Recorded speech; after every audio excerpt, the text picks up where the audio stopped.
It's the third Sunday of Lent, and we've been talking about beginnings so far. We've talked about how to begin, about when to begin, and about how to begin again, and how to begin again. Every day, a new beginning. From yesterday's rain to today's beautiful, clear skies. My prayer this morning as I walked out of my apartment was, may this be the weather on Easter Sunday in 4 weeks hence. Every day a new beginning, or in Lent, as one of my favorite songs goes, every day a little death. It is in our faith that death does not have the last word, but is indeed a beginning. So here we are, 3 weeks in, beginning again, wondering how, wondering what and why. And we find ourselves on a mountain with Moses and God, in one of 3 instances of Scripture where we hear these words that we have come to call the 10 Commandments. You may hear them as thous and yous and all the things that you have to do and should do. And as I sat with them this week and sat with us, and sat with our prayers and our hopes, I first thought that you're going to be very glad that I didn't do this. My first bad thought of the week was that I was going to give each of your tables a different commandment, and I was going to call you to the buffet tables by your commandment number, and you were going to discuss why this commandment mattered in this moment. You'll eat instead, and we'll keep the 4th wall here intact. But there is something to these commandments that you know about ways to begin, how to begin, setting out some boundaries, a frame. Maybe not commandments, maybe invitations. I read them as invitations. I'm going to help us all try to get there too today. The first 4, many of you know, the first 4 are about our relationship with God. The last 6 are about our relationship to each other. God's first instance of saying something. I am the Lord your God who brought you out of the land of Egypt, out of the house of slavery. All of you who have had an argument with somebody you love, like God calling Moses up a mountain, when God is furious at the Hebrews and says, Moses, get up here. God starts with an I statement. I am the Lord your God. Some of you have said similar words. I am your mother. Because I'm your husband, you say. Because you're supposed to listen. Let me tell you who I am. And then remind you of the goodness that we've been through together, who brought you out of the land of Egypt and out of the bonds of slavery. That's who I am, Moses. You shouldn't have any other gods before me. God says who God is and invites Moses into a relationship with God. This isn't about us at all. This is about God. The second, longer, begins with the you shall not make an idol. But the clause afterwards is, for I, the Lord your God, am a jealous God. Again, God tells us who God is. I punish children for the iniquity of their parents to the 3rd and the 4th generation, which rings true here in whatever year it is of 40 years wandering in the wilderness, of how many generations are dying out among the Hebrews so that they can learn to live freely. God reminds Moses, I am the Lord your God, am a jealous God. I am the Lord your God, and I am a jealous God, and I am a steadfast God. To the 1,000th generation, for those who love me and keep my invitations. Therefore, Moses, don't make an idol out of anything else. I am true and trustworthy and good and steadfast, says God. Don't trip up. Stay with me. Stay with me, God says. And while you're doing that, don't take my name in vain. You're going to get mad at me because we're in relationship. We're together. We're a family. You're going to get really, really mad at me. That's what families do. But hold your tongue. Sleep on it. Tomorrow will be a better day, and maybe there'll be some kindness that comes with the morning sun. For if you speak against my name at night, I will not acquit you until you ask for forgiveness with the morning sun. God, again, telling us how to be in relationship with God. God tells us who God is. God tells us a little about God. I am jealous. I am also steadfast. And God tells us how we can treat God. Don't use my name against me. It's a simple rule. These are I statements of care, of relationship, and of covenant. And the fourth thing God says to us is, do as I do, not just what I say. And teaches us about how God first observed the Sabbath. About how for 6 days God was out creating the wonders of creation. The heavens, the earth, the waters, and all that are in them. And on the seventh day, God reminds us, and I rested. So take a nap, Moses. Don't think you're better than me. Don't work 7 days a week. These are good lessons for us. Invitations to us to that holy rest time.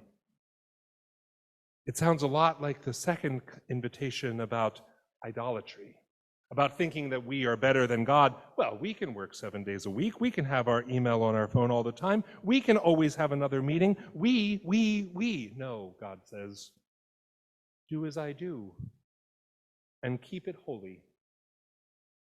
And this is how we will walk together. And then God starts to pivot. This is as much as God cares to say about God at this point. The next 6 are all about us. And the first one isn't about who we often think it is. Those of you who memorized your 10 Commandments in church school many, many years ago, or had them hanging on some sort of sampler in your house, or know them from a poster, or know them from Charlton Heston, might know that Commandment 5 is honor thy father and mother. Honor your father and mother. Most of us learned this commandment with a period right there. Honor your father and mother. This is used for naughty children.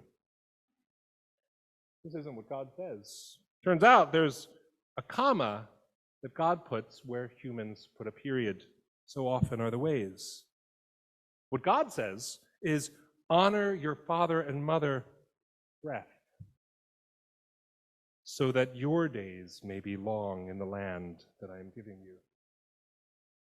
It's not actually about your father and mother, it's about you and your days and how you live. God is telling us something about honor, respect, care, understanding. The peace that comes from simply honoring another person as somebody wholly different than yourself, so that your days may be long. God starts with father and mother. This is the switch to humans, and what makes it so clearly that this is about us is that God, who has so many, many, many things, does not have parents. It might be the only thing God doesn't have. God has neither father nor mother. God who is, was, and ever shall be. God whose spirit hovered over the waters. God who simply is. Talks about what is distinctly human. Parents. And the relationship that comes when we nurture another human being into life. Honor that life, God says. Honor that relationship, so that your days too may be long in the land. Then he gets really simple. You shall not murder. You shall not commit adultery. You shall not steal. You shall not lie. and you shall not covet. These don't get expletives, they don't get long phrases after them, they're just simple. And the shift in our language from what we may have learned so many, many years ago of thou shalt not, thou shalt not, thou shalt not. In sitting with this text this week, you is so much more gentle. I hear this as God saying almost my name. Will, don't murder. Will, don't commit adultery. Will, don't steal. Will, don't lie. And will, don't covet. This is God speaking words that help honor grow, that help days become longer and more gentle, that help relationships among humans become deeper and more real. This list of 10 commandments that we think of as the great rules, never to be broken, God's laws, which we have inscribed in human laws, in the laws of our land, the unbreakables. These aren't just laws, these are invitations, invitations to a way of life. And in Lent, where we begin and begin again and begin again, looking for life that comes after death. And I don't know about you, but death is a mighty close visitor in my world at the moment. Metaphorically, physically, Lentonly, death is all around. And here God says, you shall not murder, and you shall not be false, and you shall not steal, and you shall not lie, and you shall honor. And for my sake, for God's sake, take a nap once a week. This is the invitation that comes in God's speaking to us. When we are so lost, when we have set out from what has enslaved us with no idea how to live as free people, wandering in the wilderness, snakes biting us, starving, complaining that there's no bread, being called up a mountaintop place to the ultimate principal's office, Moses goes and gets a new way to begin. These weren't the rules that God gave when God said, come out of Egypt with me. God didn't make these a requirement for membership in freedom. God gives them when we get lost. When God called us out of Egypt, God says simply come. Get out of there. It's traumatic. It's dangerous. You're not safe. You're broken. And God leads us by a pillar fire and by a column of smoke through water to new life. God knows we can't do it for ourselves at that moment, and God knows we can't hear another thing about what we're supposed to do or what we've done wrong or how we're supposed to be better. God carries us. God, who has no parents, knows how to parent. God carries us all out. And when we are at a place where we can start to imagine what could come next and want to get there and yet are falling over our shoelaces, God says, I'll help. Here are 10 things you can remember and that may help. 10 things. All the law and the gospel right here. Love and commitment and relationship and hope and promise and freedom coming. This is the third Sunday of Lent. We have 2 more before we get to Palm Sunday, which is Passion Sunday, and the service that does not end for a week. Time stretches out before us, so much so that next week we will lose an hour of sleep on this journey, because that is how time is moving so rapidly forward. And in this moment of sit down, have breakfast together, let me remind you of who I am and who you are and how much I love you. God says, here are some simple things. that turn out to be the hardest things we ever do. And yet there is the promise in all of this. Lo, I am with you. Lo, I am with you. Lo, I am with you until the end of the age. And I will be faithful and steadfast to you until the 1,000th generation. Each of you, and your children, and your children's children, and your children's children's children's children, all the way down, God will be steadfast to you. Why? Because God, right here, tells us who God is. And all we have to do is listen and put one foot in front of the other and follow some simple instructions with each other, in relationship, and with care to walk from slavery into freedom. This is the commandment that is an invitation that is for you.